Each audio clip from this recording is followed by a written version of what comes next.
አንዳንድ ጊዜ እውቀት አለኝ ብለን ሰዎችን አክብሮት በጎደለው መልኩ ወይም ደግሞ ክብራቸውን ባልጠበቀ መንገድ ክፍተታቸውን ለማረም በሞከርን ጊዜ እነሱም በተራቸው እኛ የምንለውን ነገር ከመቀበል ይልቅ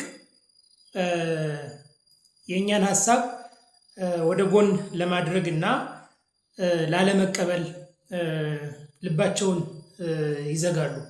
ስለዚህ ያለንን እውቀት ወይም ደግሞ ለሰዎች ልናካፍለው ያሰብነውን መልካም ተሞክሯችንን ሰዎች በአግባቡ እንዲቀበሉት ለማድረግ ከኃይል ይልቅ ጥበብን ተጠቅመን ወደ እነሱ ለማስተላለፍ ብንሞክር የበለጠ ተቀባይነትንና ተሰሚነትን ማግኘት የምንችልበት እድል ይኖረናል ለማለት ነው።